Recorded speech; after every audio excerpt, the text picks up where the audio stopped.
kuri ciana mwathani ona iraire guku ni kwenda muthuri uyu cothiriria tu mwathani andu aya mokite Ngai witu guguthaitha tu guguthaitha ndaguthaitha mwathani uthaithike ithu aria twakwirirwo ni mababa maitu ni tuwi ruo ruria tugeragira ni tuwi tungienda gutarwo ni twagaga mwathani mundu ungitwira ndukagere hau ona kuri amwe morite ni kwaga baba wao ngimera hau ni ndaregerete ngigwa ndugetikire mwathani akaruma matigwo matari na mutari mahonerie muthuri uyu Ngai na tutikariganirwo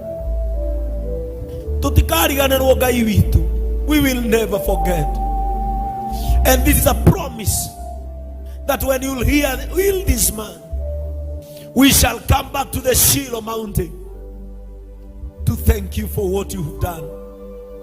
We want to thank you because it is already done in heaven. Healing is his portion. The angel of healing has come. Restore his good health, Father. Deliver him.